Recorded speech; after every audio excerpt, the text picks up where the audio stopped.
दोस्तों, आज की इस गौतम बुद्ध की कहानी के जरिए हम आपको बताएंगे कि गौतम बुद्ध के नजरिए से हमारी जिंदगी की कीमत क्या है। हम में से बहुत से लोग अपनी जिंदगी की वैल्यू नहीं समझते और अपने जीवन को ऐसी चीजों में बर्बाद कर देते हैं जिनसे हमारा नुकसान ही होता है। कुछ लोग अपनी जिंदगी शराब के पीछे बर्बाद कर देते हैं, तो कुछ लड़कियों के चक्कर में, और कुछ अपनी सारी जिंदगी पैसा पैसा करके बर्बाद कर देते हैं।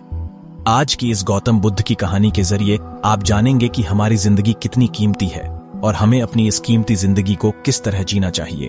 तो चलिए दोस्तों, गौतम बुद्ध की कहानी की ओर चलते हैं। एक बार की बात है, गौतम बुद्ध अपने शिष्यों को जिंदगी से जुड़ी अच्छी बुरी चीजों का ज्ञान दे रहे थे। सभी शिष्य उनकी बातों को बहुत ध्यान से सुन रहे थे। उन सभी में एक शिष्य ऐसा था जिसे प्रश्न पूछने की बहुत आदत थी। वो उठकर गौतम बुद्ध के पास गया और उनसे बोला, आप हमें जिंदगी के बारे में जो कुछ सिखा रहे हैं उस सब का क्या फायदा, क्योंकि हम में से बहुत से बच्चों को यह भी नहीं पता कि हमारे जीवन का मूल्य क्या है और ये जीवन हमारे लिए कितना कीमती है। पहले आप हमें यह बताइए कि इस जीवन का मूल्य क्या है। अपने शिष्य की बात सुनकर गौतम बुद्ध अपने कक्ष में गए और एक चमकता हुआ पत्थर का टुकड़ा लेकर आए। वो टुकड़ा उन्होंने अपने शिष्य को दिया और बोले, मैं तुम्हें इस जीवन का मूल्य तब बताऊंगा जब तुम इस पत्थर का सही मूल्य पता लगाकर आओगे। साथ ही ये ध्यान रखना कि तुम्हें यह पत्थर का टुकड़ा किसी को बेचना नहीं है। गौतम बुद्ध की बात मानकर वो शिष्य बाजार की तरफ चला गया।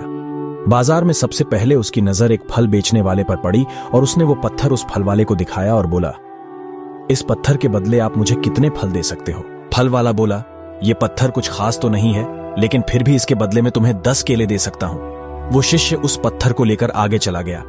फिर उसे एक सब्जी वाला मिला। शिष्य ने उस सब्जी वाले से उस पत्थर की कीमत पूछी।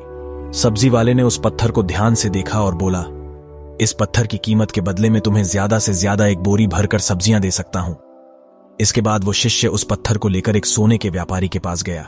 उस पत्थर की टुकड़े की चमक देखते ही उस सुनार ने उसकी कीमत 100 सोने के सिक्के लगाई। शिष्य ने वो टुकड़ा बेचने से मना किया तो वो सुनार उसके बदले 200 सोने के सिक्के देने को भी राजी हो गया, लेकिन शिष्य ने वो पत्थर नहीं बेचा।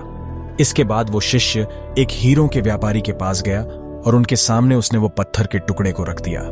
उस पत्थर को देखते ही हीरों के व्यापारी ने एक साफ कपड़ा बिछाया, उस पत्थर को उसके ऊपर रखा, फिर उसकी परिक्रमा की और हाथ जोड़कर उस पत्थर को कपड़े में लपेटते हुए वो बोला, तुम जिसे मामूली पत्थर समझकर उसकी कीमत पूछ रहे हो, असल में ये एक बेशकीमती रूबी है। ऐसा रूबी हर किसी को नहीं मिलता। मैं अगर अपना सब कुछ बेच भी दूं तो भी इसकी कीमत नहीं चुका सकता।